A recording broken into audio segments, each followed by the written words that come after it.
Riyadh Province, Saudi Arabia, March 2009. The village of Al-KHARJ sits approximately 80 kilometers southeast of Riyadh, in the flat, sun-scorched interior of the Arabian Peninsula. For most of the year, it is unremarkable date palms, low concrete houses painted the color of sand, and the distant hum of highway traffic carried on hot desert wind. Locals have lived this way for generations, the rhythms of their days shaped by the call to prayer and the movement of the sun across a sky that offers no shade. But in March of 2009, a family on the eastern edge of this village began to experience something that would dismantle their understanding of the world entirely.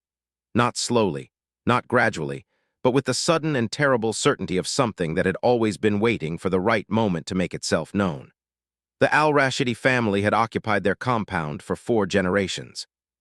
It was the kind of property built for extended family living, a cluster of interconnected single-story houses arranged around a central courtyard of packed earth and stone. At the center of that courtyard stood a well. Old stone, roughly circular, capped with a heavy wooden cover that had been bolted shut since Maine's water reached the village in the early 1980s.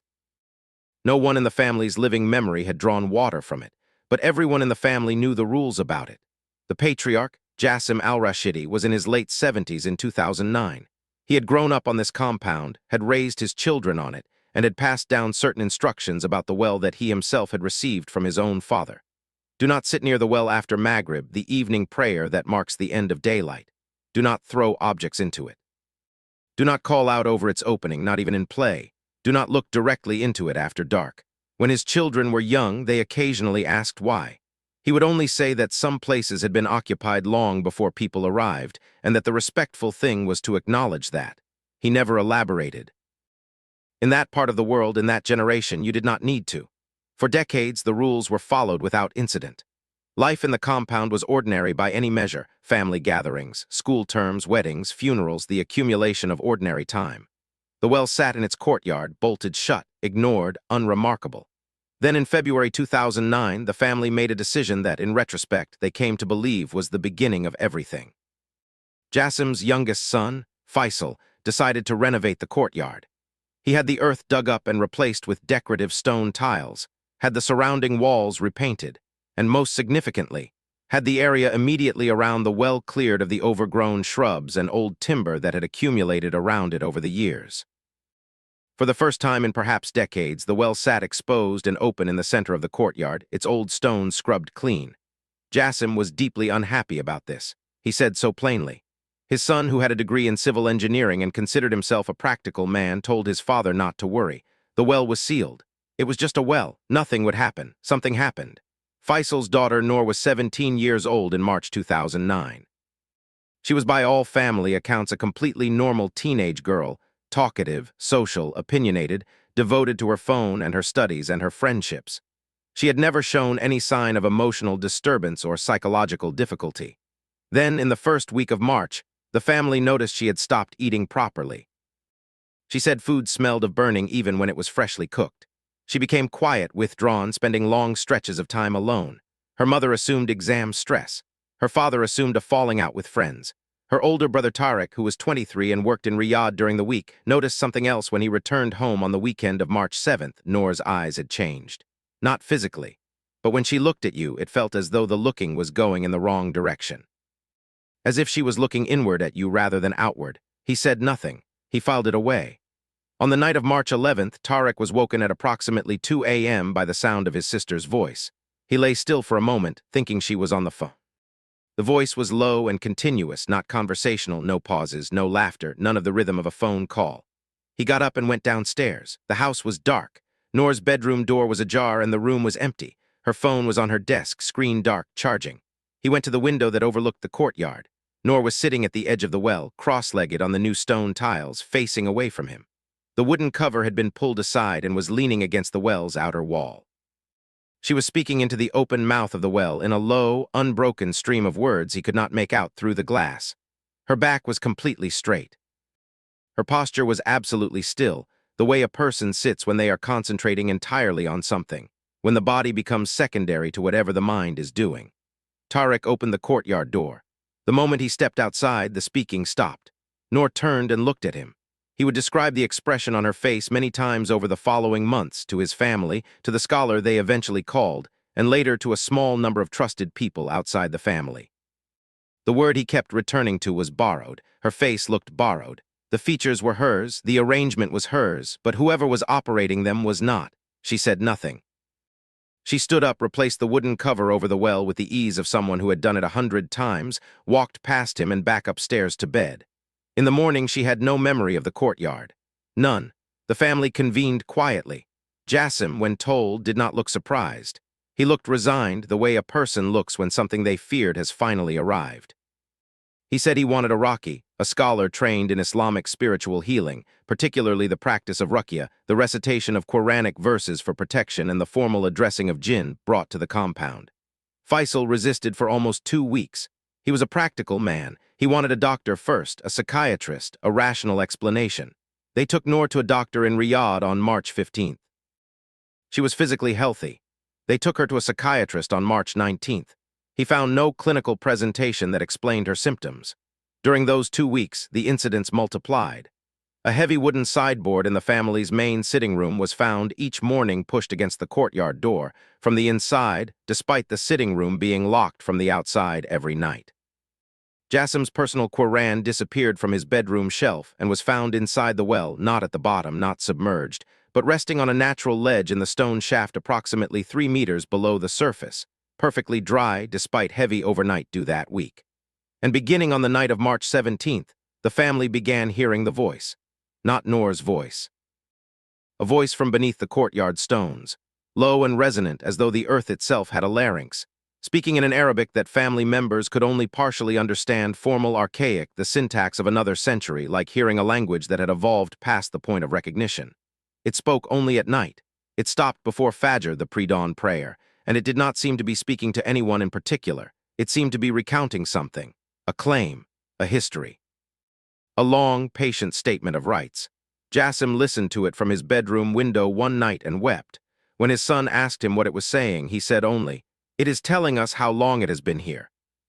The Raqi arrived from Riyadh on March 27th. He was a man in his late 50s who had been practicing for over 2 decades and had published a small number of articles on the Islamic understanding of jinn in contemporary society.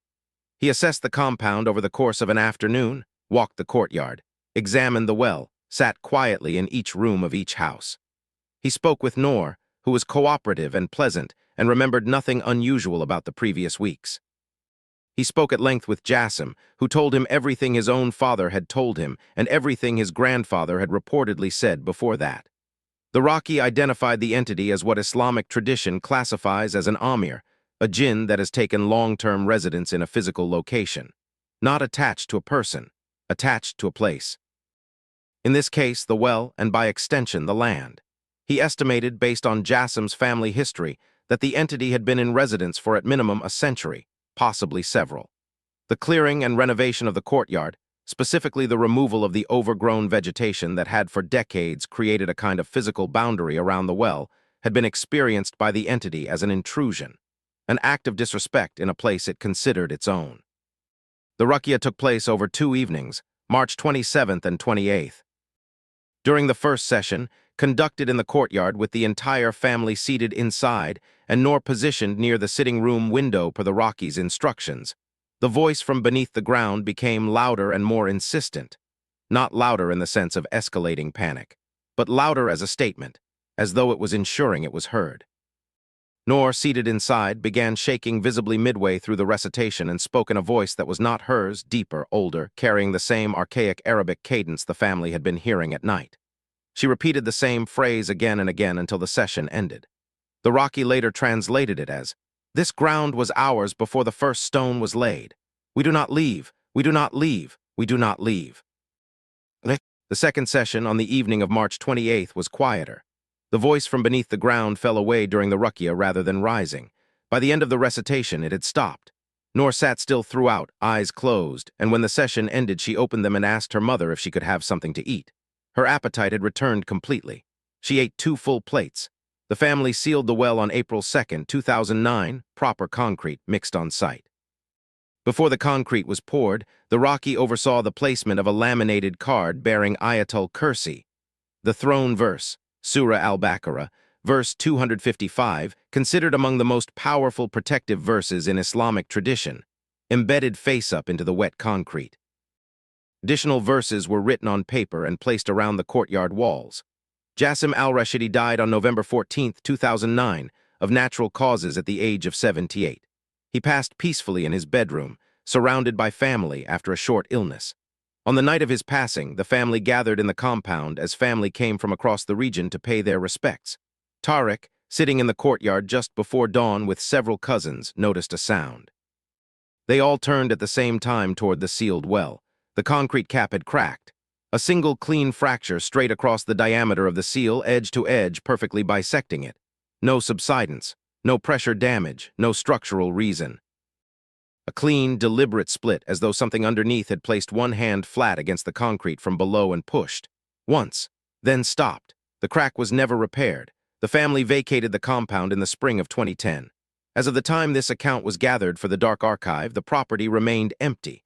The courtyard tiles, newly laid in February 2009, have since cracked and lifted. The vegetation has grown back around the well. Everything looks exactly as it did before the renovation. Some things, it seems, insist on returning to what they were.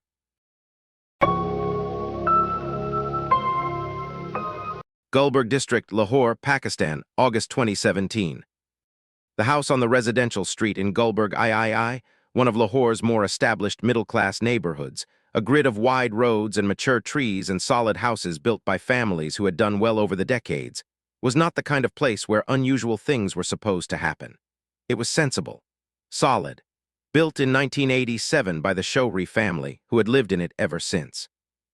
Double-story marble floors, high ceilings that made the punishing Punjab summers marginally more bearable.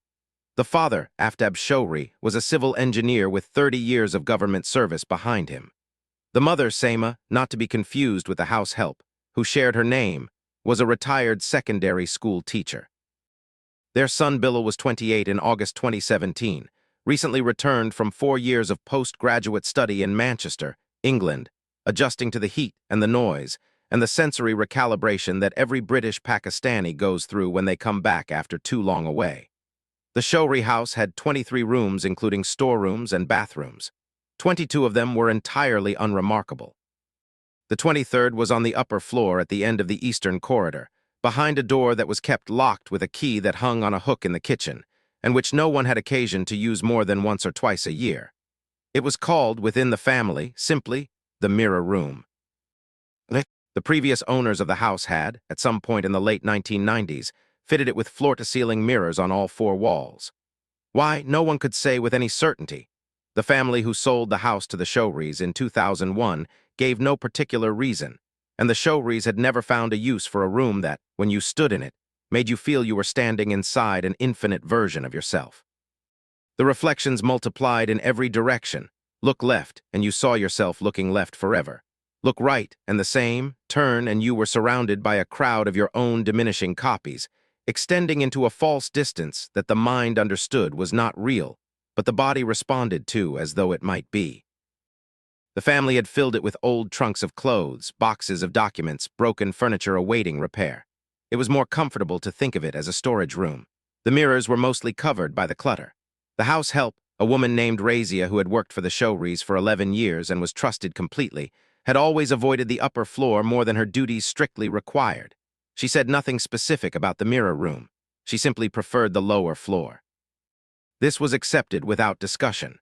In August 2017, during a Lahore summer that was breaking heat records and keeping everyone indoors until after sunset, Bilal was occupying himself with the practical work of resettling, setting up his room, meeting old friends, adjusting his sleep.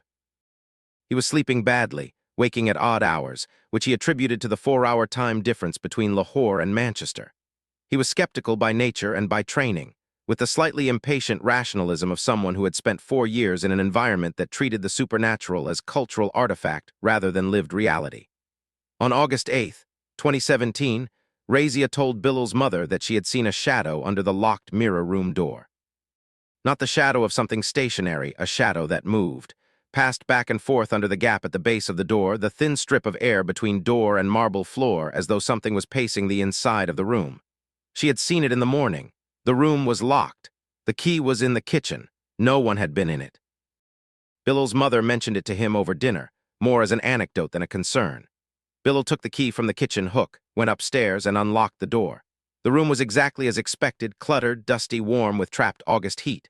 Trunks and boxes, mirrors visible in gaps between the furniture. Nothing unusual, nothing moved. He took a series of photographs on his phone to document that the room was empty and mundane and that there was no reasonable cause for Razia's concern.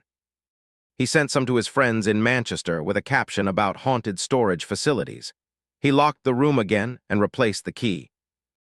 That night, scrolling back through the photos before sleeping, he noticed something in two consecutive images taken from the same position approximately 3 seconds apart. In the first photograph, the mirrors on the far wall reflected the room correctly, Billow's back visible in the foreground, the cluttered storage filling the space, the ceiling. In the second photograph, taken 3 seconds later without him moving from the spot, the reflection in the far mirror was different. There was a figure in it. Tall, standing slightly behind and to Billow's left.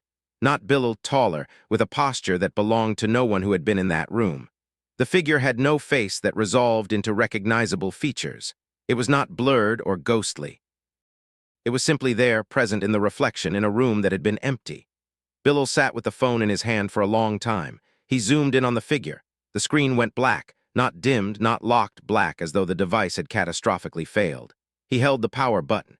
It restarted 30 seconds later, taking longer than usual, cycling through its startup sequence with a slowness he had never seen from it before. When the camera roll loaded, the two photographs were absent. Not moved to deleted files, not archived.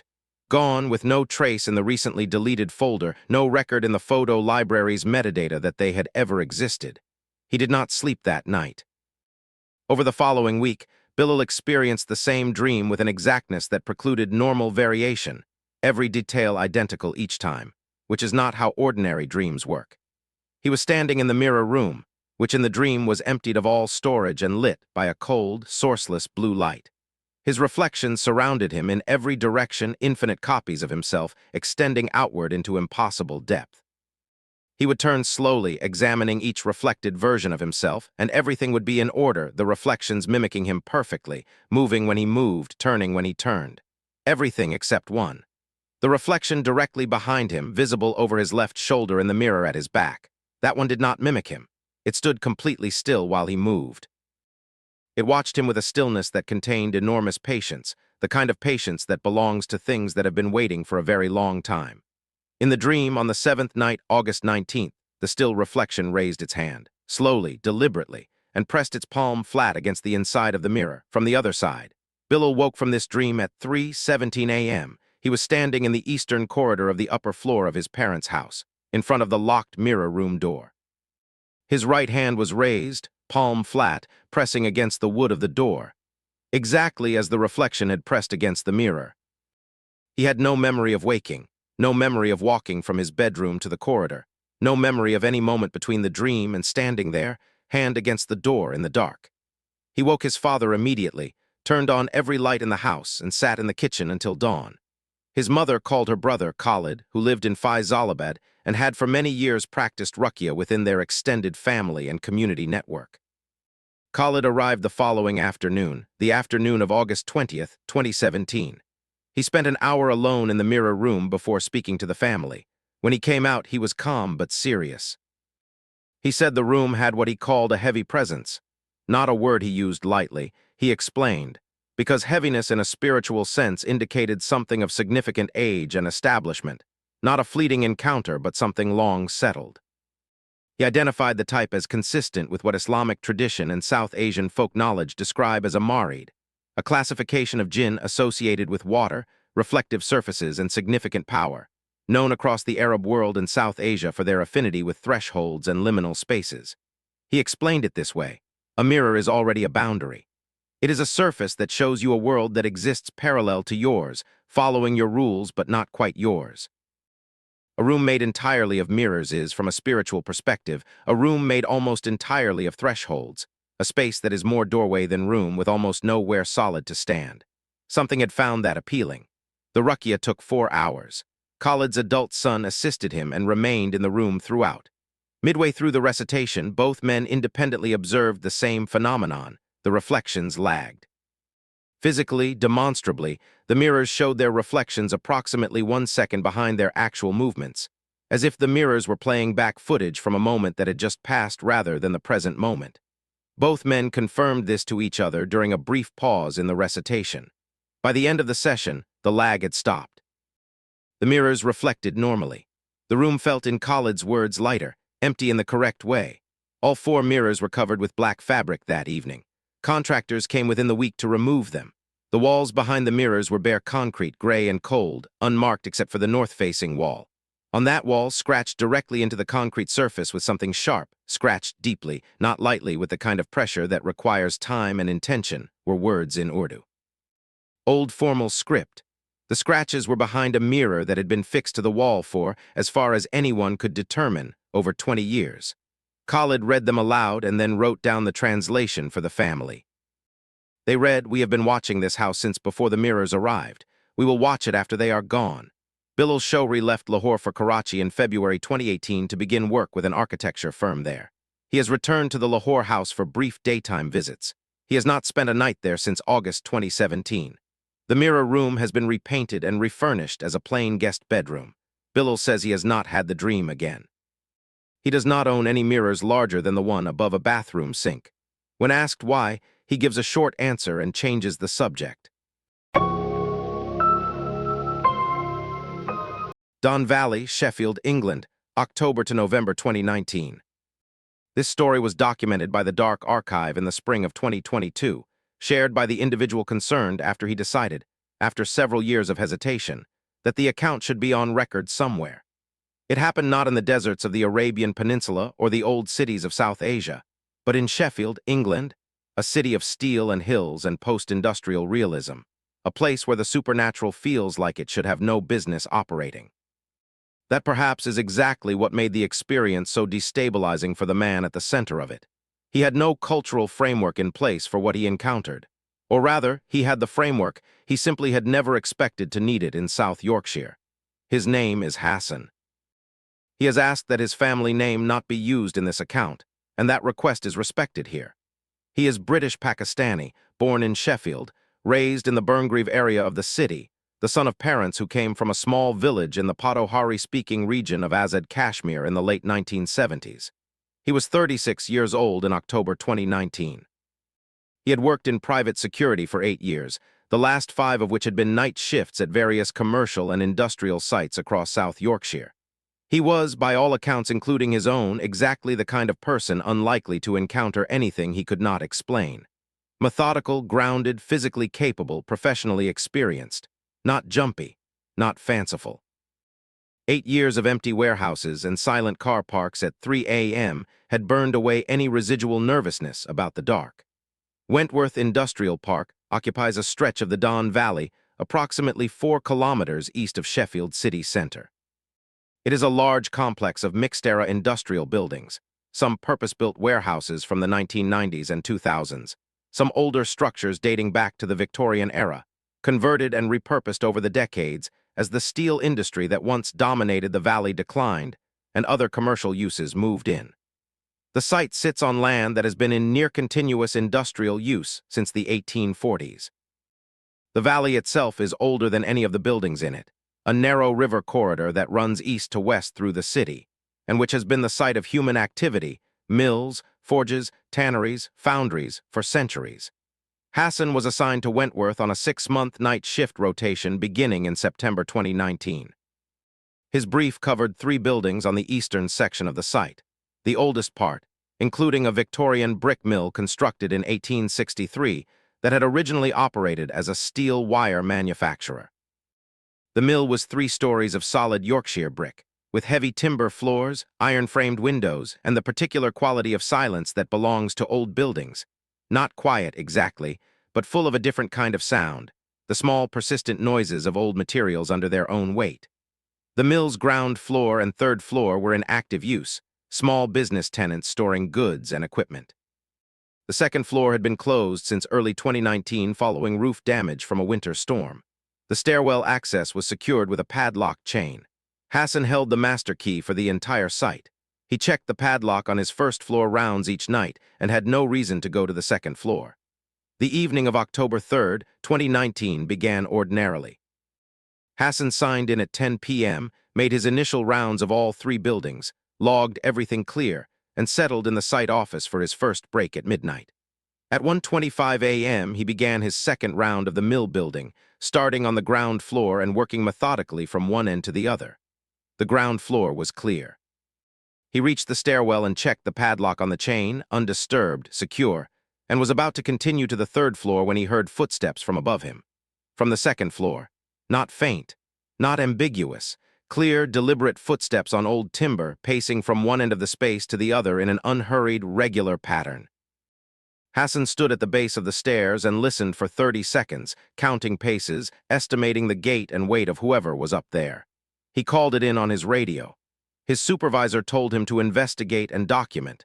He unlocked the padlock, removed the chain, and went up. The 2nd floor was a large open space. Original 1863 timber boards, exposed brick walls, roof support iron columns running down the center, the smell of damp and old metalwork, and something else he could not identify, something faintly organic like soil after rain. His torch covered the length of the room clearly. Empty.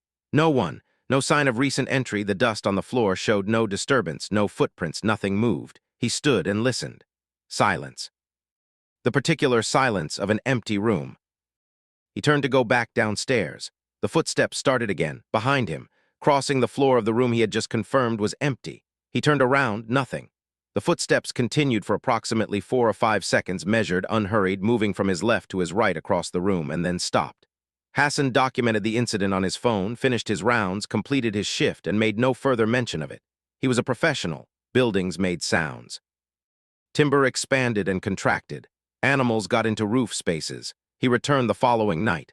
At 1:30 a.m., the footsteps returned. Same floor, same direction, same unhurried pacing. He went up.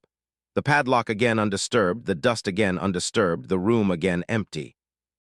He stood in the center of the space and waited. And this time, when the footsteps began again around him, he made a decision that he has since described as either very brave or very stupid. He turned his torch off. Darkness. Complete and thick, the kind of dark that a building with no windows on its east face produces on a cloudy October night. No ambient light from the valley below, no streetlight penetration. He stood in total darkness and let his eyes adjust, breathing steadily, waiting. It took approximately 45 seconds before he saw it. In the far corner of the room, the northeast corner where the brick wall met the roof support column, there was a shape. He has struggled to describe it precisely in every retelling, and the struggle itself is telling. It was not luminous. It was not glowing or flickering. It was not the white or gray of ghost story convention. It was darker than the darkness around it. That is the phrase he keeps returning to. A density. A concentration of dark that exceeded the surrounding dark the way a shadow is darker than the space that casts it. It had the rough outline of a standing human figure, tall, he estimated significantly taller than a standard adult, with no discernible features. No face, no clothing. No edges that resolved into anything recognizable. It stood completely still. The footsteps, he realized, had stopped. He turned the torch back on. The corner was empty. Hassan descended the stairs, replaced the chain and padlock, completed his rounds, and sat in the site office until 6 a.m. without moving from his chair. He is not a person who frightens easily. He was frightened. He is a practicing Muslim. He performs his 5 daily prayers. He knows what jinn are. He grew up with the stories his grandmother brought from Azad, Kashmir. The warnings about certain hours, certain places, certain behaviors that attract unwanted attention from the unseen. He had always treated these as the cultural memory of a rural community trying to make sense of a world with insufficient light. Standing in the site office at Wentworth Industrial Park at 2 a.m., he reassessed this position completely. He began reciting Ayatul Kursi quietly on each subsequent round. He told no one what he had seen. But he began researching the site's history through Sheffield Council's online archives, through the local studies library on Surrey Street in the city centre, and through a contact at Sheffield Hallam University who specialized in the industrial history of the Don Valley. What he found: the mill had been built in 1863 on land previously occupied by a tannery that operated from approximately 1790 to 1858. Before the tannery, the land was recorded in early 18th century parish records as waste ground, a common designation.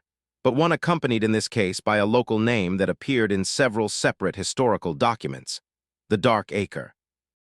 This term, or close variants of it, appears in Sheffield folklore and in the folk geography of several other northern English towns, consistently attached to land considered unlucky, avoided by locals for reasons that the documentary record rarely specifies but consistently implies.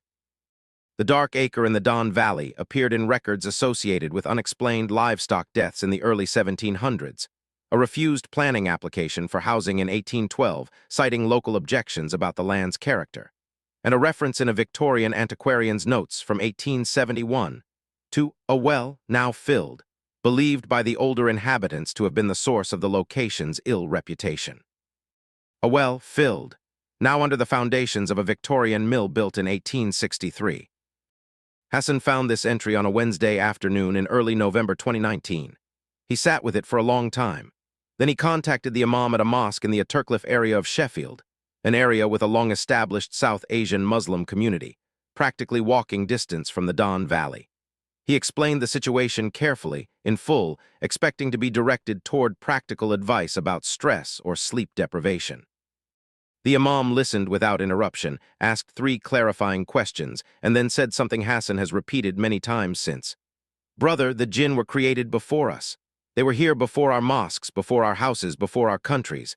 They are as present in England as anywhere. We simply do not talk about them here." The imam performed a ruqya in the mill building on a Sunday morning in late November 2019. He brought his own adult son as a witness.